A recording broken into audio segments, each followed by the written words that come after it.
Hey everyone, we are back in the saddle again for conversations in pop culture, and I am just going to dedicate this episode to Uma Thurman, who is wiggling her big toe. In case you didn't know, I just had a surgery and I have a nerve blocker in my foot, so I am slowly working on wiggling my big toe and then the rest of the piggies.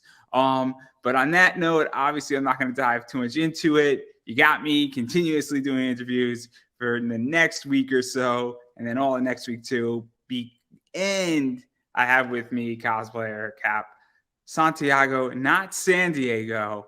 I know some people like to refer to you as Cap San Diego, and I don't think you would be opposed to the title, but it's Santiago. It's Yeah. Santiago. I just want to make that crystal clear. I did not refer to you ever as Cap San Diego. I just want to make that crystal clear. Clear the air out in the 4 interviews we've done, but welcome back to the show. Thank you for having me. Yeah, no, I am very, very excited to have you on anytime. We met a while ago, a long time ago. I think 6, 7, maybe even 8 years ago. Yeah, I think our anniversary is coming up too. So, I didn't get you a gift. I feel so guilty. You owe me. But yeah, but now that I'm in the doghouse, I do want to catch everybody up on who you are, what you're doing, because the interviews are sporadic and they're out there. I think 2 of them are on the podcast version. One of them might be on this show, and then it's just been, every 2 years or every year and a half you wind up coming on. So before we dive too deep into some of the old stuff, some of the new stuff, and some other maybe controversial topics, who are you, what you've done, so that people get an idea? Well, I'm Cap Santiago. I do cosplay, as you haven't noticed. I've been featured in Marvel Comics. I was the cover for Nova #1 in the cosplay variant cover. I was also featured in Marvel Becoming Season 2 on YouTube as Ares God of War. I also had a one-page spread in a couple of Marvel comics from a contest I won ages ago. I think it was 2010, where I got interviewed and they put me in a comic book. And I don't remember the issues. It was so long ago. I know some of you do have them. You've shown it to me at cons, so you know who you are. You know what issues they are. I've also played Star Striker for my friend JD Rosario, his booth for Unstoppable Comics.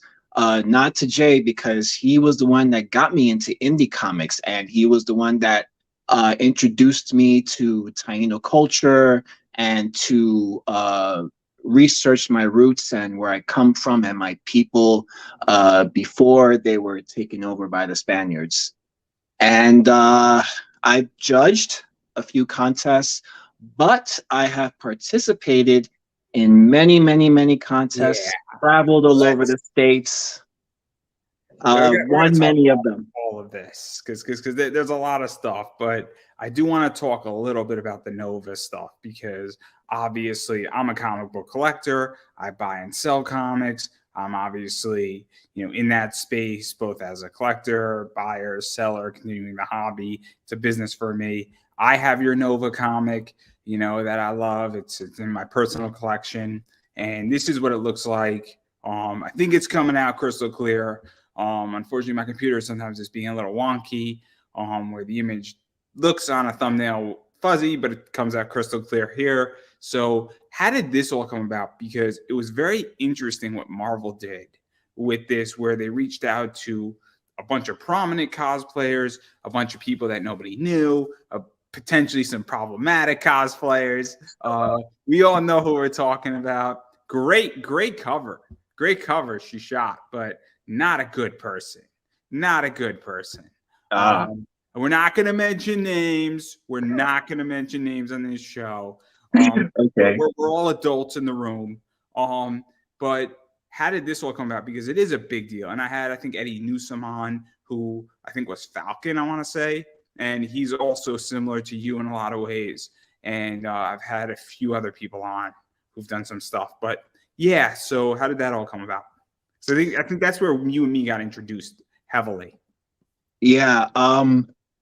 You know, the funny thing is, when I started cosplaying, um, I said to myself one day that I want to be on the cover of a comic. I want to be on the cover. And I didn't know how, I didn't know when. I was just this kid with a dream. One day I wanted to be on the cover of a comic. And eons later, I get an email from Judy Steffens, Marvel's photographer. And she told me that they needed a Nova for their cosplay variant covers that they were doing for different comics. And I was just shocked that she even picked me. I, you know, sometimes you judge yourself, you know, a bit harshly. You see other cosplayers and you just see how amazing they are, and you wonder to yourself, you know, she could have picked this guy, or she picked me. But I was okay with it. I was like, yeah, why not? So, I did research before jumping into the cover because I didn't know what the game plan was, but I said to myself, I'm going to have an idea of what kind of poses I want to do, because we're talking about a nationwide printed comic, and how you pose is etched for life. And So also, it's not just a nation pose comic, and not to necessarily attack Marvel, but the print runs back then were higher. yeah. Something that I think people need to understand is that even though it's a variant, the print runs were higher back then too. So there's a lot more of those than what Marvel's printing right now. But continue. So I met up with Judy at a location. I don't remember the location. And we shot a bunch of poses. They were all the poses that she wanted me to do. So then after we were done shooting her poses, I asked her, is it okay that we shoot some poses that I had in mind? So we shot everything that I had in mind, and that was pretty much the end of it. I actually got paid by Marvel to do that, so I got a Marvel paycheck. Uh, so what happened after that? I think they had like a meeting about what poses they were going to use for the comics, and they picked one of my poses, which is the one that you see before you for Nova #1. And I noticed that when the comics came out, that a lot of the poses were very standard poses, which is nothing wrong with that, pertaining to the character. But someone sent me a link on 4chan and told me, you got to see the comments these people put. I didn't even know what 4chan was. And when I went there, those people were brutal. They were just going for the throat, the jugular, and just I saw nothing but positive comments about me. I think there was one negative comment about me. It was actually kind of funny, but most of it was very positive. And I know that it was positive because it was a pose I picked. It wasn't the pose the suits wanted Judy to put on the cover, because at the end of the day, that's what it came down to, is what the suits wanted to be on the cover. So let's talk about this, because you're touching upon something. And I'm going to mention something that's going to get you and me in maybe slight trouble, maybe not. Kyle Kulinski was just on Joe Rogan. And Kyle Kulinski, for those who are political, obviously, you know, he has a show. He was on Patrick Bet-David. They obviously have opposing views and opposing political views. But he was on his show, and he was explaining how authentic Patrick Bet-David is. And Joe Rogan and him were talking about that interview and how authenticity matters now. And I think this is one of the things with those covers, is I have a few of them. And I think some of these people were not being authentic. And this is where it comes down to, because now people care about authenticity and they want that out of their media. And I think it's a big thing, and it's something that I made the mistake of in this show. Clearly, I'm a lot more authentic than I used to be. And I think people are gravitating towards it, and they're gravitating towards the content that I'm producing. And I think we're seeing a massive shift. And when you picked your pose, what wound up happening is that it's authentic to who you are. It's authentic to the character. And I think that's why that did better. And I think it's a big deal. And I think it's something that people, and obviously you were very early and nobody was having these conversations back then. But what is that like? Because in a lot of your cosplays, there's an element of authenticity. And even when I call things out on this show, you could tell that I'm being authentic. Even though people disagree, I think people are very receptive to that idea. Every character that I cosplay is a character that I love and I read or collect the action figures from, or I play the video games from. I'm not going to cosplay somebody that I don't know, or if I don't know, I'm going to do my research on it and make it fun for me to do, so that when I am at a con floor, or if a photographer wants to take some shots of me, that everything I do, it pertains to that character. But at the same time, it's what I like about the character that I do. So it goes hand in hand. You want to be authentic to the character, but you also want to be authentic to yourself as well. And I feel like that's one thing about me, is that I interpret myself as the character. I don't let the character interpret me. That makes sense. Yeah. It makes a lot of sense. And even talking about this authenticity and all that stuff and being authentic, I mean, this right here is a cosplay that I'm talking about the trophy, not you. But all jokes aside, obviously there's another shot. I think it's the same one. Correct me if I'm wrong. As well, I think it's the same character. Is it? Yeah, Black Knight. I'm just making sure. I am not a Marvel expert by any stretch of the imagination. I know the basics and some secondaries, but this one right here, obviously, you won a pretty big trophy with it. And I don't think we got to talk about this. And I think it was something to do with Las Vegas, World Cup of Cosplay, or World, I think, is it the World Cup of Cosplay or? I don't think it's called World Cup. I think it's World Championship of Cosplay, something like that. Along that. Maybe I'm still in my soccer phase. I don't know. Yeah.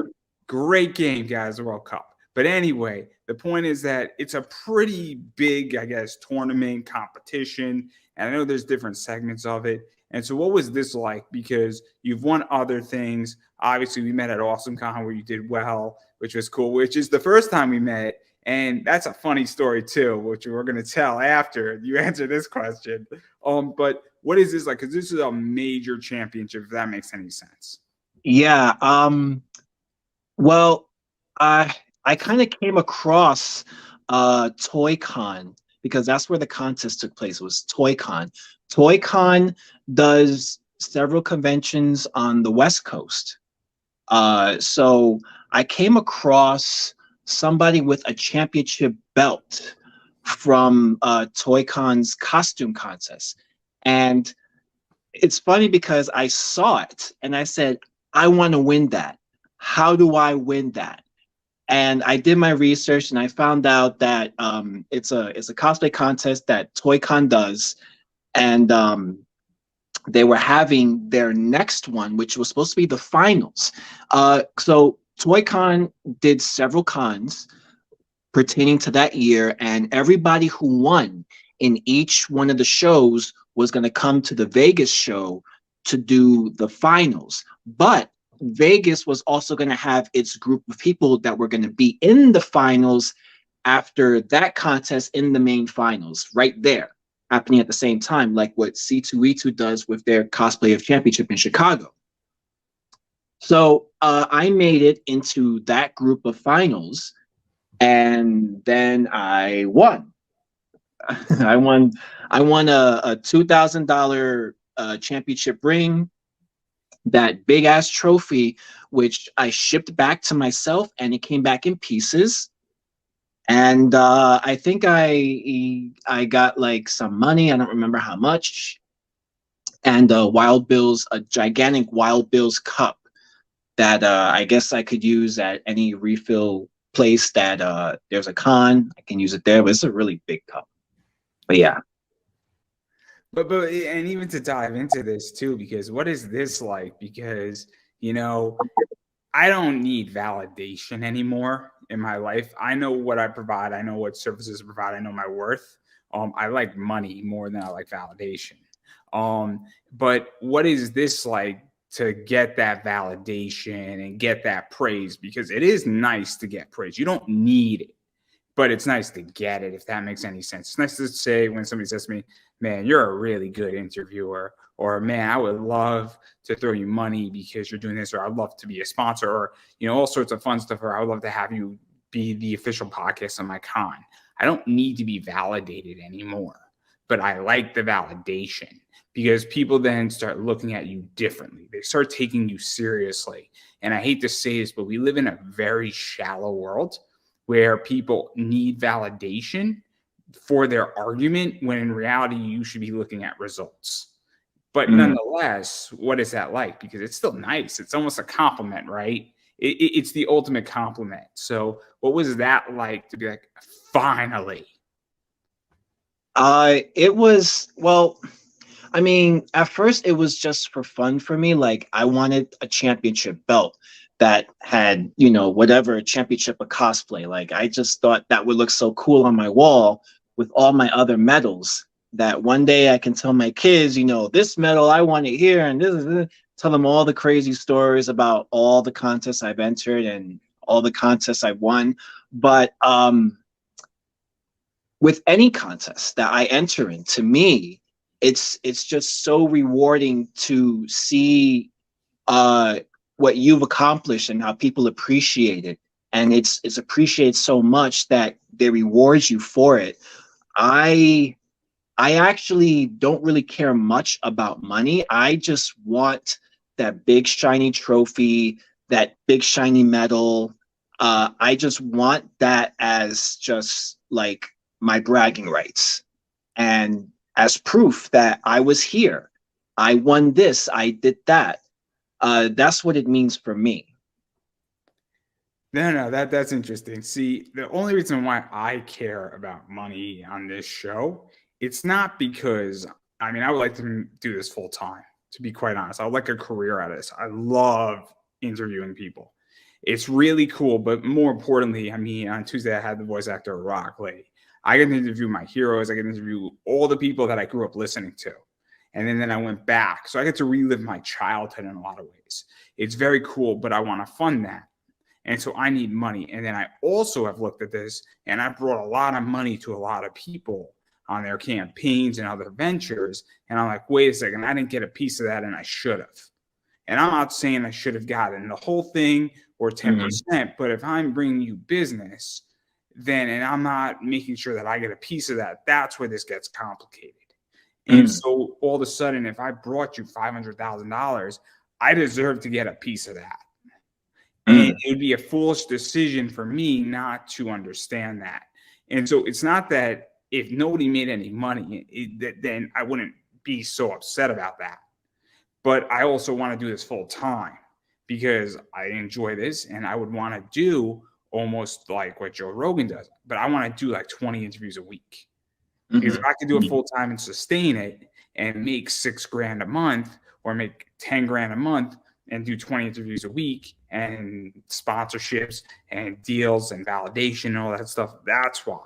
Because that's a career and that's the problem I have. It's not so much the money. It's I want to do this full time and I want to be paid what I'm worth. But that's neither here nor there. But I get the other side of it because I just think it's cool when you have cool stuff on your wall. I'll be very honest. I'm a comic collector and I have books that people would kill for. where I have rare stuff that maybe there's 25 of them in the world, and they're Mm. really, really hard to replicate. And so it's a very exclusive club.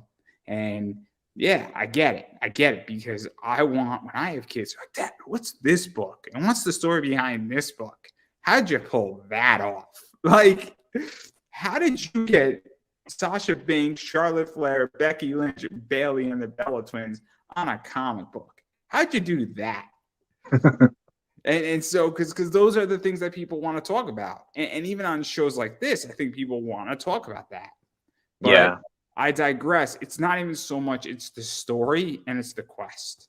And I get it completely. But I'm going to table that because I do want to talk about Awesome Con, where we met. Because this is the weirdest story. So I knew we were going to Awesome Con. I lived in DC.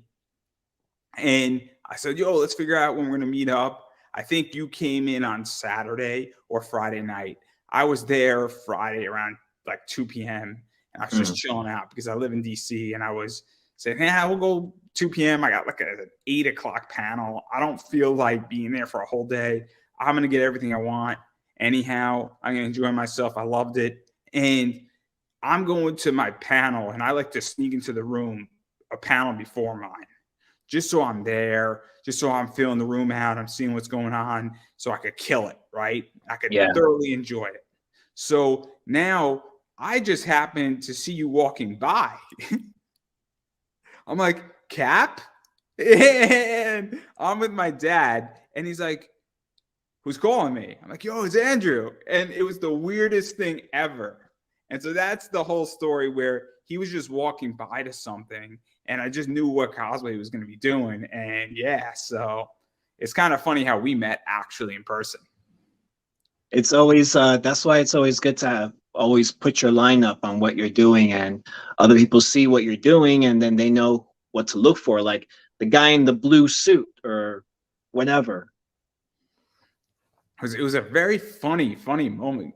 And then we were just talking, and then we sort of moved out of the way, and then people were then like, who are these two guys? And like, yo, can I get a picture? What do you got going on? And then like all these people, I think like 4 or 5 people, they're like, and I'm like, and then hand them your card. That was the thing in those days when you had a card. Yeah, now you just have an app. Or they just look you up and, oh, I follow you now. Okay, all right. But yeah, so I wanted to bring that story out because I think it's just so interesting, because I think that was one of my last cons that I did. Oh, you have, but I saw that you did a couple of panels for other anime shows after that. I did. So you were just myself. And then I think I did something else for somebody else, and I'm open to doing panels for other people. Like I would do a virtual panel in December of Christmas and anime, because I just love talking about Christmas and anime in Japan. But yeah, no, I haven't been on the con scene in almost 4 years. Oh wow. And I don't think I'm coming back anytime soon. And it's not physical. It's really pricey, and I do not get taken care of. And a lot of cons, unless you're doing 4 or 5 panels, don't give you a ticket now. And I don't feel like working for 5 hours at a con and being burned out, exhausted, talking. It's a real problem. But again, yeah, I've a few of my indie friends that do their own comics. We can mention who he's been on. JD's been on. Yeah. I saw that. He anything major, but we spoke about it. Yeah. But a few people I know, they don't even like doing the big shows anymore. They said they just like doing the smaller shows. It's more intimate. It's, you can engage more people at the smaller shows than the bigger shows because you get lost in there. I can spend. I was on my guest after you was Tyler Carpenter, and I actually got a lot of praise for this, where we're talking about should interviews be paid on YouTube platforms and a lot of stuff. And the point I brought out, I did it. Me and Tyler did it, and so we were speaking about it. I threw it out there, and then Tyler's like, "Let's just do it." And Tyler interviewed me, and one of the things that I brought out is saying, "Look, it's pay to play no matter which way you cut it." and it's deployment of capital. And everybody has to start treating things like a business. And I don't think cosplay is any different, meaning that, you know, you could be walking around a con, and if you got a kick-ass costume and cosplay, it might be worth it to go as a fan, wear it, steal the spotlight just by walking around on a Friday. And then everybody's like, yo, what's your Instagram? And now you got media, and you got earned media, and you didn't buy the media, or you have to buy the media. And I got a lot of flack for this because I ran a Kickstarter and people gave me shit for it. And people are still giving me shit for it. And what they don't understand is that you're paying for a table at a con. You're paying for Facebook ads. You're paying your cover artist. It's just a matter of what do you want to pay for and deployment of capital. The correct response was saying, I'm not going to pay to be on a podcast, is that I think that if a podcast returned X amount of rate to me and returned a 25% of business, I would gladly pay to be on that show. But my cover artist, I feel, is going to do that instead. That should have been the correct response, because that's not offensive. That's saying the ROI is higher on X. Here's the problem. A cover artist is $125. My show is $5. So the ROI rate is not the same. You're comparing an apple to a grape, essentially, where if you cannot get a $20 ROI out of a $5 interview, which isn't that hard when it averages 300 plays, you're not really looking at rate of return, correct? But that's not offensive. And I think that's what everybody has failed. And I think that's even what cosplayers sometimes fail, is that if I'm on X show and that show does 300 plays on average, maybe 300 new people are going to see it, and maybe I'm going to get 10 followers. And then when I launch a Patreon or an OnlyFans, maybe I can convert one of those people, and then now they pay me $21 after 3 months, and I paid $5, or I did it for free and I gave them an hour and a half of my time. Your ROI is higher. And that's what I think is the biggest problem in media and pop culture, is people are really bad at business. I'm probably really bad at business too. The thing with me is I don't believe in professional cosplayers. And maybe it's just me, because for me, cosplay has always just been about fun. And when you're dressing up, it's because you want to be that character and you want to go out there and have fun and meet other people that will engage you, that like the character that you like, and you guys have something in common. I've never looked at cosplay as I'm gonna build this empire on thread and needle and blah blah blah.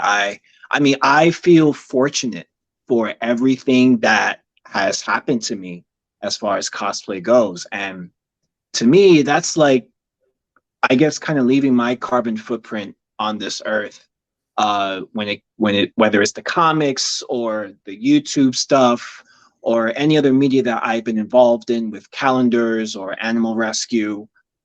I just feel blessed that I was actually able to be in those opportunities.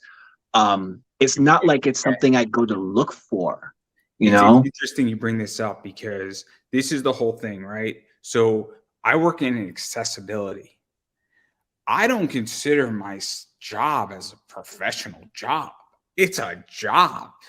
Where the hell did we get this professionalism in front of anything? There's a concept where, I'll throw it out there. Are you a cosplayer or are you a disabled cosplayer? So if you say I'm a cosplayer with a disability, isn't that a much better terminology of something versus saying I'm a disabled cosplayer? Because what you're doing is you're putting the word disabled in front of it. So you're creating a separate category, saying, obviously I just had surgery. I have a physical disability. When I say I'm a podcaster, I don't say I'm a disabled podcaster. I say I'm a podcaster who has a physical disability, because I want to be treated with podcaster first.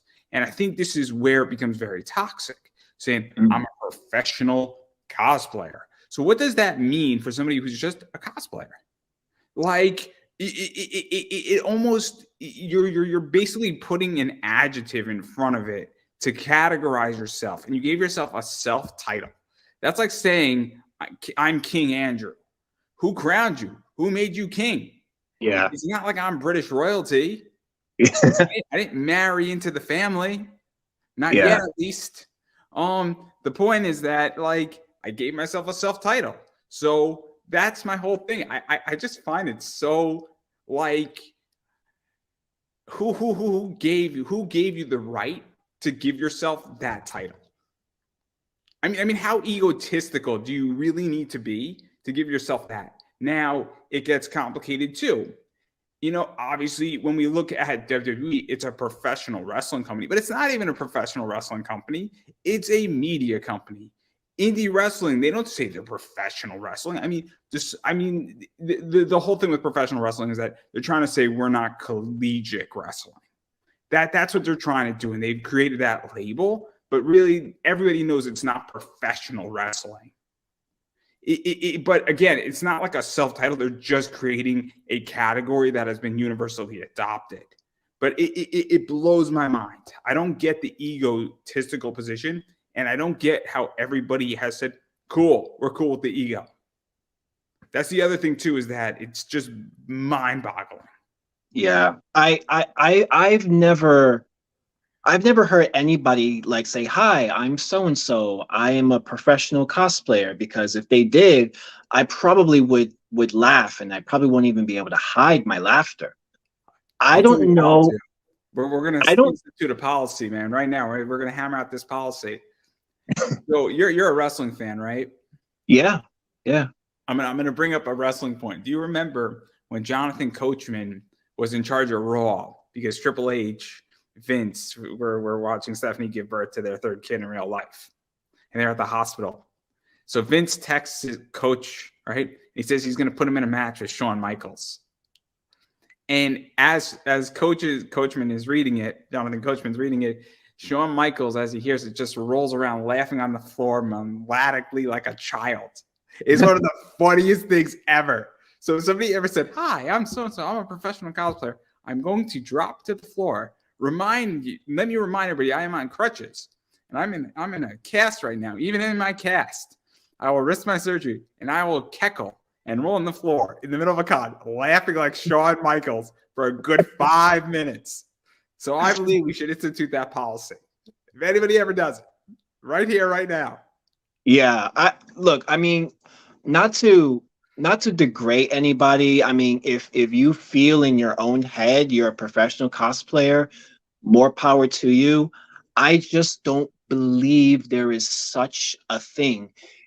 I mean, if there is, I think it's probably Japanese cosplayers, because over there, people love very interesting and creative things. I mean, I even question these thousands of photographers that are photographing this one girl who's dressed like a maid, circling around her. I don't know, but over there, they love that stuff. And if you want to call yourself a professional cosplayer and you live in Japan, I can probably get with that. I'm going to challenge you slightly on that too. In Japan, it's a little bit different because you have idols. And so there's idol culture. And I think if you say you're an idol and you were in an idol band, that's different, because guess what? They say they're an idol. What they're really saying is that I am an idol. I'm in this band. I live a certain lifestyle. I sing, I dance, I perform. They go on tour. I mean, an idol band just went through, America on a 14-day tour, 12 shows, 14 days. And they come maybe once every 2-3 years, and they sell out like theaters. And it's crazy to do maybe like, 14, 15 shows. But they're an idol. They're not saying but that's their job. That's their job title. And I think, if you're a photographer taking pictures of one idol, the lead idol, I think that that's a little bit different.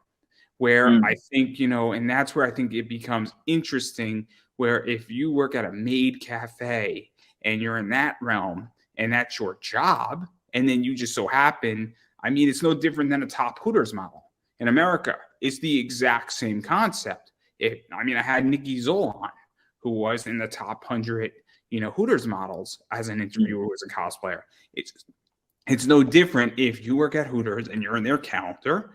I mean, let's be realistic. That's your job. But you don't hear her saying, I'm a model. I mean, she's like, I work at Hooters and I model. She's not a professional model. And I think that's where this gets so weird, because they put it on their Instagram. They don't introduce themselves as it. They put it on their Instagram, all these professional cosplayers. And I just think it's like, I'm a cosplayer with 1 million followers. So much easier. But I digress. I think it's just weird. And I think that they're just self-inflating. Probably. I mean, to each his own. I had to be money. Older. That's what it's about. I used to bicker and argue about that all the time, and I think that being in this community for this long, I'm just like, okay, whatever. I don't think you understand how many people, when I started talking about this, shot me private messages in this community. Be like, dude, you're right. my subscribers on YouTube went up by a good 30 subscribers when I started talking about this topic, especially with men and even with women. They're like, this is bullshit. And it's crazy. And this is what I mean by authenticity. People actually like this because they might not necessarily agree with me, but they're like, you got a point here. You have a point. And you have a legitimate point. You don't have an unreasonable point where you're not saying they're bad people. We're just calling something what it is. But I digress. What do I know? But let's even go into this too, because you mentioned something else with photographers. And we spoke about this before, but I do want to talk about this too, because you ran this thing. And that thing was brutal, man. That thing was brutal. And my friend DJ Croft has a calendar out right now. And me and him have spoken about this. And DJ is somewhat the opposite of you, where DJ is a black gay cosplayer. Very open about it. I love DJ. I've worked with DJ on a project, a collab. Great guy. Threw out a collab on my Kickstarter to male cosplayers. Only one who answered.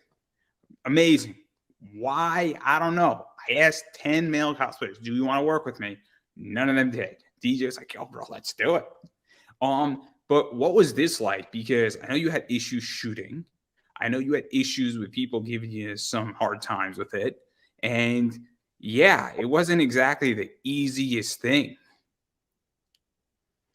Well, for years, I've had people tell me that I should do a calendar, and I just thought to myself, now why would I do that? That's what women cosplayers do. Like, that's their thing. They make money off of that. It's more popular for them. For years, people told me this, and one day I just said to myself, you know what? I'm gonna do it. So I started planning everything out, figuring out shoot schedules, like when am I going to do what, how long it's going to take for the calendars to print, how long it's going to take for me to put it together, to ship it out. I had everything all scheduled out, and then I put out the Kickstarter, and away we went. So let me take a stab. Let me take a stab. Sorry to cut you off. Yeah. Let me take a stab. The people who said, oh, you should do it. Some of them backed, and some of them were really supportive, right? And then people who said, you should do it. I'm going to support it. You should go for it. Radio silence. For the most part, everyone was supportive. I would say, I think I was probably the most hurt by one particular person who didn't support me, because I did so much for them and for their ventures. So I thought I would definitely have their backing as far as giving me the exposure for getting my calendar funded, which didn't happen on their end, which made me upset. But at the same time, I still kept trucking, and eventually I went $500 past my goal. So I was very happy that it got funded and everything. But I had a lot of issues with the photography because a lot of the photographers I reached out to, they don't shoot men. They they shoot women, or they do private shoots with women and all this other stuff. They didn't shoot men. So that made me upset, and it took I don't know how many photographers I emailed about this, and none of them, well, not half of them didn't respond. The other half was like, I'm sorry, but I don't shoot men. So And I luckily have a rule about that. We know Mhm. my rule on this. So I have two rules. So I don't mind putting a sexy girl on a comic cover, and at some point I will. That's not my issue. I probably won't put a man because I want to sell the book. But on metal cards, I only put male cosplayers on them. I only put male cosplayers on them, and it's just the rule. And metal cards are just a cheaper product. Where if you order 250 of them, it's Mhm. like 79 cents a metal card. Mhm. So I can afford to print 250 of those, or 100 metal cards once you get up to that number in 79 cents, and spend $80 and have a slow burn with it. It's just a risk reward thing, but I think it's a fair compromise because I am Mhm. a business, but I also want to be supportive. And the way my metal cards work is that it's a 50-50 split of merch. So I won't pay you as a person, but I will give you 50 metal cards, and I will take the other 50 where we print 150 of them. You get 75, I get 75. That's just the way it works. Okay. And if we're not going to split it, I'll find a rate. This way you get product, because you could sell a metal card for $12 at your booth, especially if you're going to cons. So Uh-huh. the idea that it's a merch split, because but you don't give me any money. So I'm paying you in merch because I think it's a better deal for everybody. I think there's more money in it because how Mhm. many male cosplayers have metal cards out there? There you go. And if you don't like the deal, that's fine. There's plenty of people who love that deal out there. But what my rule about this is that I believe in public humiliation to a degree. I believe in calling out. I believe, and then some people disagree with this, but if I was a cosplayer, a male cosplayer, and somebody said I only shoot women, I would call them out. I would publicly call them out and say, "You only shoot women. Why is that?" And I would just ask the question on Twitter, and I would be vicious and I would be relentless. I would be on every podcast naming them until they change, because they need to feel the burn, and you need to create controversy, and you need to put them in a spotlight. And if they block you, you find a way how to bring it up again. And if they don't like it, you ask them, and you blankly you go on a podcast, they're on there, and you openly have them on, and you say, why do you only shoot women?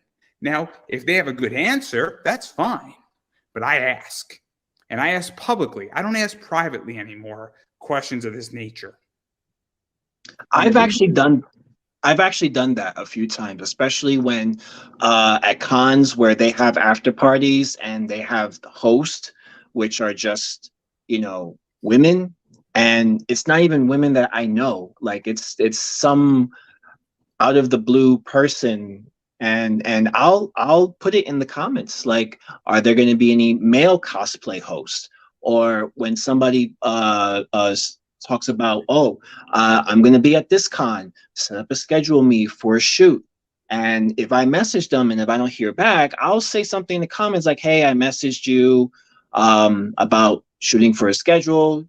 Do you not shoot men? Do you only shoot women? Because that's all I see on your page. So I've done that a few times when I Why do catch you on to think? it. I mean, I'm big into podcasts. Why do you think Fit and Fresh does so well? It talks about this issue, and they have a lot of girls on it, and there's a lot of controversy that they have gotten into, and they talk about relationships between men and women, and some people call their views sexist. But if you look at the opposite side of the behavior, there's no question about it that there's some fair points they make on this. And I think what it comes down to is that me and somebody in comics, I don't know if I could say their name because I don't want to get them in trouble, but it comes down to potential versus results. So I talk business, and at cons, I talk about comic book investing. So in 40 minutes, I could reprogram and set somebody on the track to become a comic book investor, or even manage their money effectively and change their monetary policy. I will never be paid at a con because that doesn't bring in potential. Every seat that, if they give me a 200-person room, every seat is worth at least $200 to $300 a seat. So when there's 100 seats empty, there's a lot of money that has been lost in that. And I mean, privately, I charge a decent amount of money on this. In order for me to teach somebody one-on-one comic book investing, I'm expensive. And if you would like to know more about that, you can ask my rates. But I'm pricey per hour for a reason, because I will make you a better investor and I will set you financially free. And that's worth a lot of money, especially when you're young. It's worth a lot of money when you're 50 too. It's worth even more money when you're 50 if you think about it, because you really need to hustle if you don't have retirement. But that doesn't bring in seats. But you hire a sexy girl, brings in seats, and then that affects the entire thing. And there you go. That's what it's about. And what they don't understand is that, are you really doing a service to your audience, or are you draining them dry without having, them knowing it? And then people wind up saying, oh shit, I spent $1,300 at a con and I make $30K a year, which is a big percentage. Yeah. And that's what it comes down to. I told you we're going to get in trouble. We're going to get in trouble here. I told you.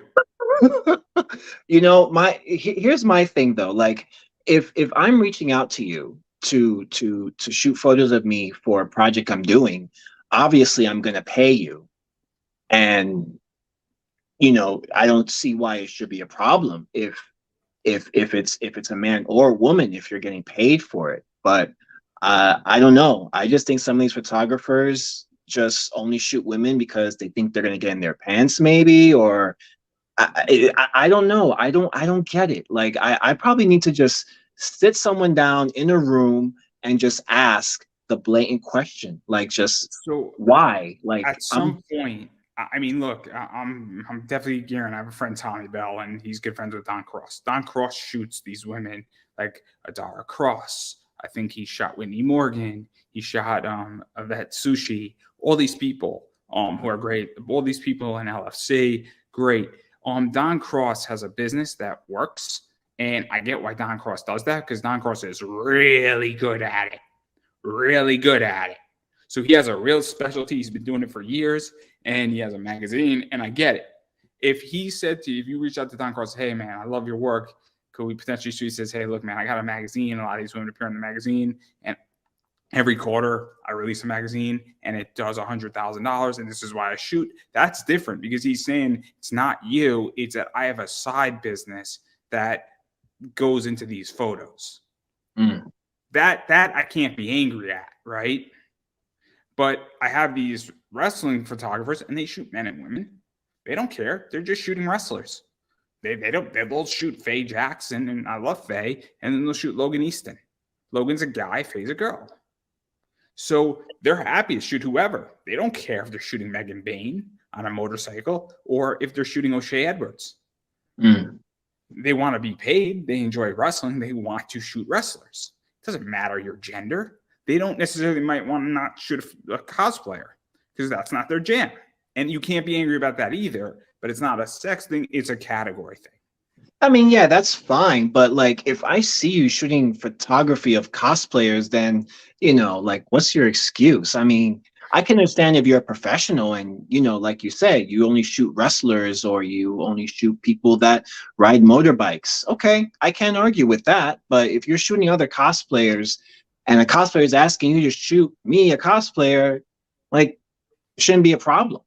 It's interesting. Also, what I think is that sometimes a lot of these people want to shoot private things. And look, I mean, Katsucon just happened. I guarantee you there was a bunch of people at Katsucon who did 10% on the con floor at their booth and was in private shoots. So way more than anything else. And I think what's happening too in cosplay, and let's be realistic, is that a lot of these people are losing their audience. It's coming. We go back. The whole theme of this interview, unintentionally, I had a different theme completely for the interview, but it's authenticity. Look at Jessica Nigeria. Look at all these cosplayers. They're hiding their numbers. Their numbers are not great. Their engagement rate is a disaster.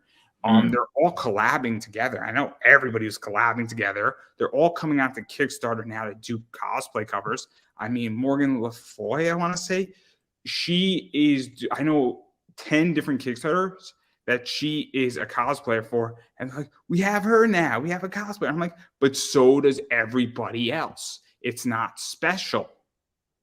It's not special.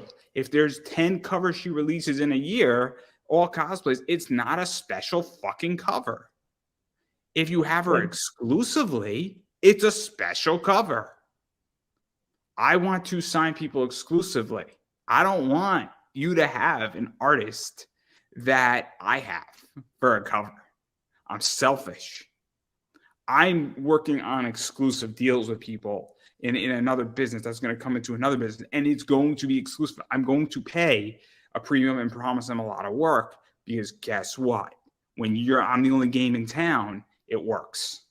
And that's what's happening. So I'm curious how you feel about that, because that's a big change, where if you lose 100,000 followers on Instagram and you have 4 million, it's a big deal, whether people acknowledge it or not. And it might not seem like a big deal, but it's a big deal.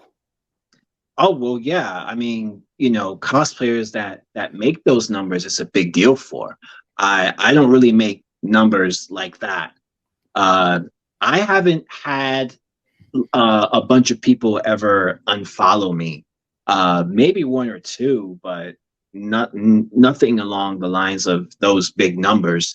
I can understand for that particular individual why it would be a big deal, especially if that's what you feed off of. If you feed off of how many followers you have, I tend to just concentrate more on who likes my stuff and who likes what I like and who I interact with. I think it's even a bigger deal than that. I mean, obviously, look, I know most of my subscribers directly and indirectly on my channel, and the ones that I don't know, I get a pretty good idea, especially on Instagram. And then I'll reach out to people on YouTube, like, hey, my name's Andrew. How are you? What's your name?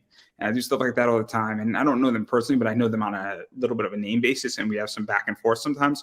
And it's positive. Also in the comments, we have back and forth. It's like, my favorite anime is this, man. How'd you pull it off? I'm like, yo, dude, I'm so happy you watched it. It's great. And then they want to stay around me. It's like, yo, dude, like, who's next, right? On a voice actor level.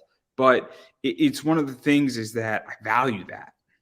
But I think also what it is that when I look at a sponsorship, I want that engagement. I want to know what my clients want. I want to know what my subscribers want, because then I go to a company and say, look, I got 50 people who want your product, man, which means I got more than 50 people who want your product with my numbers. And so that's my whole thing is that, and I think when you lose 100,000 followers on Instagram, your sponsor deals say, what the fuck just happened? That's 100,000 people that we don't have access to now directly.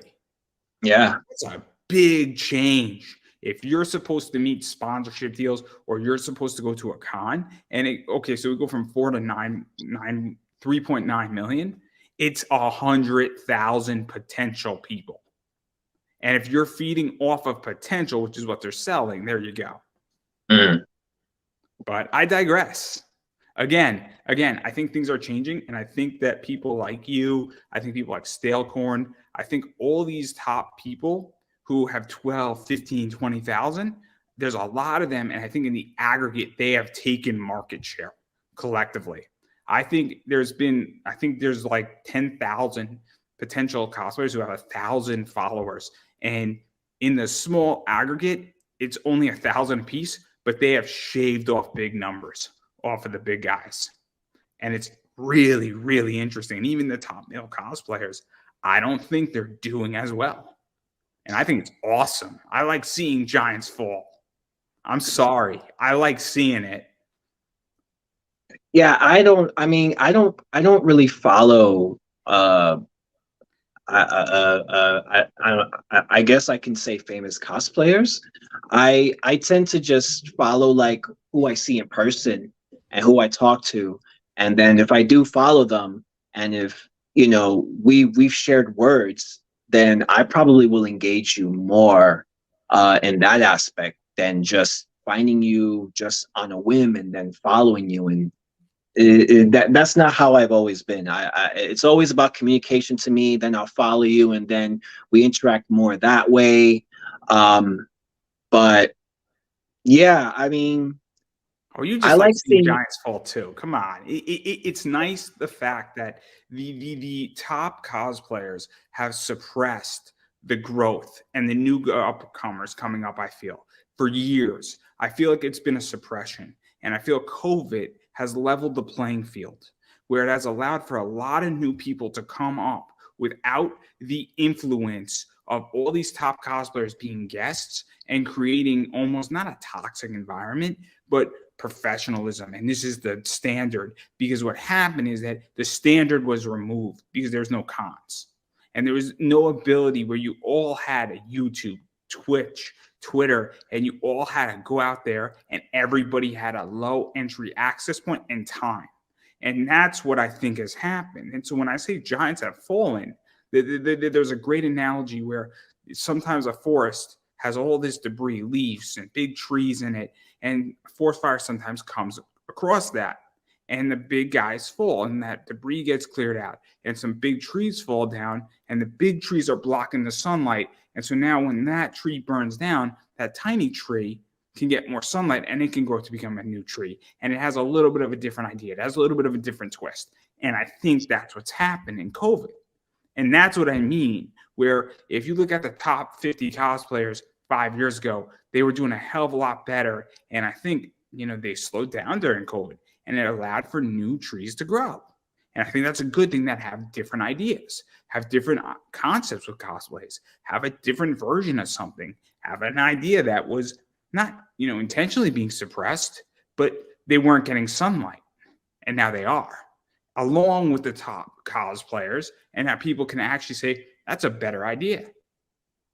I also think too that no one is ever at the top. There's always somebody that's going to come up and is going to wow everybody with something unique they made or they did. I remember at Keystone Comic Con, I was competing there, and I heard that one of the contestants actually like, I guess forfeit being in the contest because something about her wings and the chip in her wings wasn't like communicating with the Bluetooth on the laptop, and so they could open up. And I was just like, whoa, that's some next level stuff there. I'll throw So you a cosplayer who has come up and is now really doing well.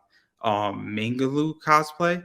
So she's nice, and she has like maybe like 70,000-80,000 followers on Instagram. She did Christmas Ruby, and so that wasn't done before, and she's the best at it. And so she was at Anime USA as Christmas Ruby. I came across her, I got half drunk. Like, this is brilliant. I was so just like, and now I'm like, I've never seen this candy cane scythe. And the point is that transforms into a gun. And she came up with an idea that was not done before. And so there's always, I agree, there's always somebody coming up, and that Bluetooth wing stuff, that's brilliant. I mean, the fact that she forfeited is crazy. yeah, I don't know. Like I mean, I don't know. Maybe if she had a plan B, maybe where she can open the wings manually. In situations like that, you got to always have a plan B, especially when you're on stage. And that you just say, I'm sorry, my wings aren't opening by Bluetooth. I mean, if you're a judge, you got to at least give some credit, saying, wait a second, this person has a problem, and they had a concept and it's now not opening up, but they are trying something. I mean, that's impressive. That's really yeah, totally. I mean, I'm pretty sure the judges try to persuade this person to still compete. But I think they just felt as pertaining to the wings and the costume, it probably wasn't in the cards for them to even go on stage if they weren't going to open. Maybe they want to present the best version of it, and maybe they feel on their own personal best, saying, look, I could go on stage, but I don't want to present a half-ass product. I want to present the best thing out there. Yeah. And it's not about me winning. It's about me doing it the right way. And I could respect that too. Like, in December, I was just having a bad weekend. I canceled an interview and we rescheduled to January because I just was not feeling it. I was not feeling it, right? And I said to the person, I said, look, I'm not going to give you a half-ass interview that I don't give a damn about. I want you on my show. I'm not feeling it. Yeah. I'm sorry, but I would rather, and I understand if you don't want to come on my show ever again. We ended up doing it 3 weeks later. I'm like, hey, man, I'm sorry again. I just cannot give you my best. And I'm not going to go put you in a situation where I don't give a fuck about this. And I think the person appreciated it and said, that's respectable. But who knows? It's interesting. I do want to talk about at least one more cosplay or a few. Peacemaker, you cannot see me anytime soon. I do want to talk about this one too. I cannot get my cast wet. We are definitely going to need a shield after this thing airs. I am fired up that you're on. I gotta say, my mustache looked the best in that Luigi. This is why I chose it. I chose it because that mustache was excellent. Yeah. We have gone to war tonight. I have been saving these up for a while. Some nuts are broken.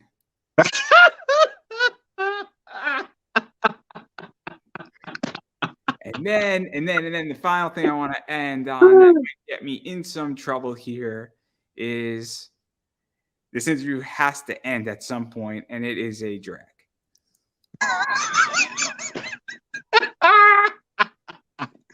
Oh, that Desiree, she loves to make an entrance. She loves to show off. I didn't think that was offensive, that joke.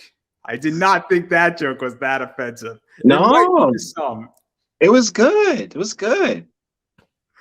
But I do want to talk about that one to end the entire cosplay part of this. Yeah. My intention was to actually talk about cosplay, but we wound up going into the inner depths that's going to get you and me both probably promoted. I guarantee you people are going to be like, they had an interesting conversation where the gloves were off. But I just want to talk about that Desiree thing because I think it's fun because women have been cosplaying male characters forever. And the new thing is the opposite way, doing drag and men doing female characters, also doing a male version of a female character. My friend DJ Croft does a male Jill Valentine. So he makes Jill a man. It's awesome. It's awesome. I'm trying to find a girl who will do Chris Redfield and meet up with him at a con. That'd be cool. I think it would be brilliant. I think it would be brilliant. Yeah. I think it would break the internet. And I'm gonna push it out hard if they do it. I'm trying to find somebody for him. Because I think if a woman did a female Chris Redfield, epic. But let's talk about Desiree. So how did this come about? Because I think it's so interesting. Well, my friend Ray DeForest, who is an actor, singer, dancer, he performs as Doris Deer on stage, and he's performed as Doris for many, many, many years. And me and him had a conversation one day, and he told me, you know what? Have you ever thought about just doing like a female character? And I never thought about it before. I never did. And I just kind of laughed about it and ha ha ha. And then, you know, as time progresses, I'm like thinking about it. And for me, it became about challenging myself. So I spoke to my friend Ray and I said, you know what? I would like to do that. I would like to attempt doing drag. So I went through drag school, of course, and I think the one lesson I will never, ever, ever forget being trained to do drag was that doing drag is not about making fun of women or, you know, trying to, you know, be overly dramatic. Not be a Being character. drag. Not be a caricature is a good word to describe it. Yes, absolutely. But drag is about celebrating women. That's what drag is about. When you put on that wig, when you put on those heels, when you put on that dress, you're carrying what a woman is. So it's best to respect the woman as you're doing drag. And I think that was probably the most important lesson that Ray ever taught me about doing drag. Um, but I did Batgirl, which was my very first drag cosplay. Um, it was very fun because I saw people at the show. I forgot what the show was, and I saw them, and they saw me, but they didn't know it was me. So I go, I go, I take photos with them. I put my arm around them. I'm like, well, thank you, stud, and and they're like all blushing and everything, and it's so hilarious. And then later on, when people are posting photos and when I tag myself as that person, they see from here down, I mean without the beard, and they see the chin, and then they compare the chin with my chin, and it's like, that was you. Oh my god. Oh chin. Oh man. There's a very funny picture of me in college. I was not in drag, but this guy Brian McAllister, also known as I think Venus Solol. Brian is just a sweetheart. I love Brian. He's obviously gay. He's the nicest person in the world. So what you have is you have me taking a picture with Brian. My friend is speaking because I'm wearing a Light of Transformers shirt. And Brian has his arm like around my shoulder. And in the background is a cutout CM Punk standee on Halloween. And it's just like an epic picture because you have like the three weirdest possible combinations, because nobody would ever expect that if you take a picture with a drag queen with CM Punk in the background. And people like love the photo when I put it up as like my Facebook status. And yeah, I don't know if my Facebook status is Nyla Rose still. It might be. It is. I saw it. That's a great story too. She was just at a random wrestling show. I'm like, this is Nyla Rose. What the fuck? And me and my friend who was a wrestling buddy, like, it's Nyla Rose. Oh, we're taking pictures. Great, nicest woman ever. Must say, she's so nice. Great heel, mean heel when she's a heel, but she's a nice person. And it was just that a weird show. And then I was speaking to somebody, who's like, oh, yeah, I've known her for years, man. Like, this is normal to me. And it's super cool, but not the point. But yeah, what was even like, you were touching on the response. What was that like even to do that? Because it opens up your versatility, because you're not abandoning necessarily doing Luigi. You're not abandoning doing, a male cosplay that you like. So like, let's say you fall in love with Resident Evil, whatever, and you want to do Chris Redfield. I'm a huge Resident Evil fan. You're not saying I'm just doing drag characters now or doing women characters, but it adds another element to it. Absolutely. If you so choose to go down that route, or if a con lends itself to that, or if there's a female character that maybe isn't drag, but you just want to cosplay that character. Because I think drag and doing Sailor Moon are different. I really do. I don't think you can say, hey, I want to dress up as Sailor Moon and do a full female Sailor Moon is the same as doing drag, in my opinion. Yes. Yeah. Because I've seen a lot of male Sailor Moon cosplayers, and it's just basically a guy in a dress. It's not drag. I interviewed somebody, so I'm going to clarify my point. Sorry for cutting you off. He did, I forget who he did from League of Legends. But I didn't. He does drag, but he also did a female character to the female character. It's not Zach Scuderi. Zach Scuderi and his female characters is not drag to me, because you're doing a female character in a cosplay. You're not doing drag. I don't consider that drag. I don't disagree with me. You know who Zach Scuderi is, right? The name is familiar. I probably would have to see something, and I'll. He's not a. I think he's a League of Legends player, and a bunch of those. And then he was on a team, and then he does a bunch of female characters almost exclusively. To me, if you're cosplaying a female character and he's not doing it like a guy in a beard, right? It's actually like the makeup and it looks like a female character. That to me is not drag. It's drag-esque, I guess, but you're almost cross-dressing at that point. You're not doing drag. There's a big difference between those two. Yeah. There is a. I mean, It's a little I'm not. controversial what I just said, and I'm well aware. I'm not too. I'm not too familiar with that. I mean, when I pursued drag, it was with the intent of doing drag in a cosplay. So Again, yeah. we're entering dangerous territory because I don't want to gatekeep. I'm also not an expert on this by any stretch of the imagination. But Yeah, I'm not an expert either. I was trained by I'll prove my point. Jedi. This right here is you as Wonder Woman. That's a cosplay. This to me is drag. That's my point. The Wonder There's a line. I don't know where that line is. The Wonder Woman is considered drag. It was a whole ensemble. The eyelashes, the boobs, which was just foreshadowing on my chest, which made my boobs look very amazing in that photo. Yeah. I consider it drag. Fair enough.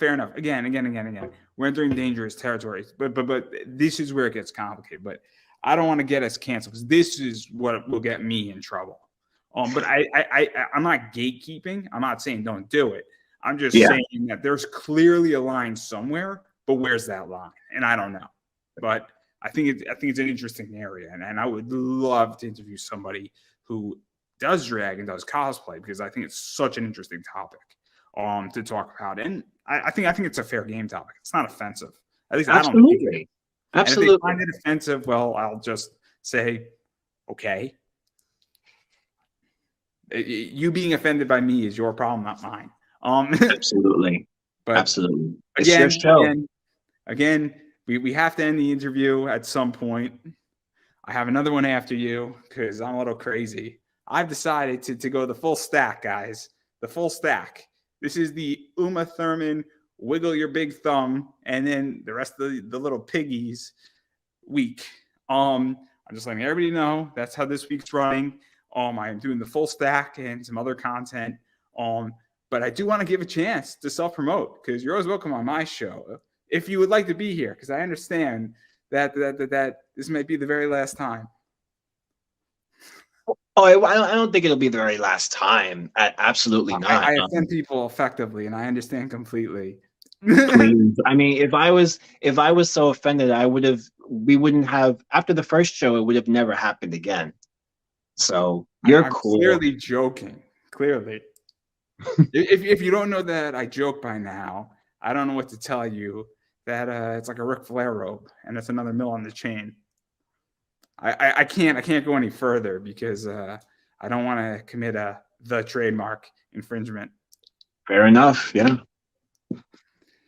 But we could have a summer fling anytime you want because the time is now. I'm always down for that. Oh my gosh! But really, where can people find you? I'm on Instagram, CAP_Santiago SANTIAGO. I'm also on Facebook as just Cap Santiago, CAP_Santiago.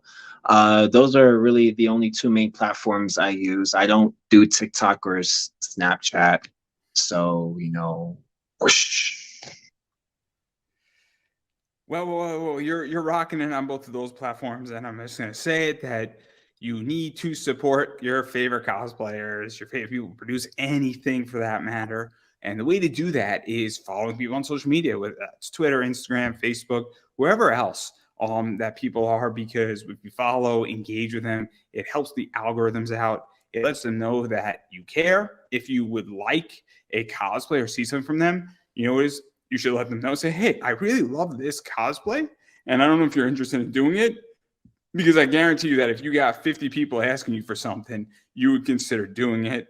Also, if you're a con, reaching out is very helpful, or telling a con, saying, hey, look, I love this cosplayer and I would love to have them on or at your show, not on the show, because that'd be a little weird, but in the show or having a booth at your show or guesting at a show, that is also extremely helpful because it lets promoter knows that, hey, we like said person, and it makes a huge difference. And if they have a PayPal account, they got a Cash App, they got, I don't know, Venmo, they got a Patreon, an OnlyFans, all that stuff also matters because it's expensive to run cosplays and every little bit helps.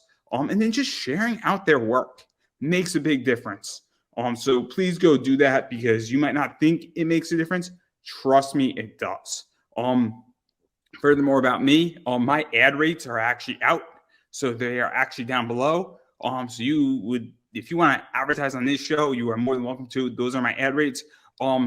For the most part, they're really not negotiable, but you get what you pay for. Also, you could follow me on Pop Anime Comics on Twitter, Instagram, Facebook. It's all Pop Anime Comics. I'm also on TikTok if you could find me. You obviously subscribe on YouTube. We got a lot of great content coming out in the next few months. So definitely check that out. And I believe I have, like another 5 interviews this week. And I am recovering from surgery that I got out of around 12 o'clock today. So there's a few things messed up in my head a little bit in which that most people would rest. I decided that you guys this week deserve 6 interviews. So, there you go. You can watch all 6 of them. They're free on YouTube. So please subscribe. Makes a big difference. And that's all I got. So I'm going to give you the final word. That's all, folks. And that is a wrap.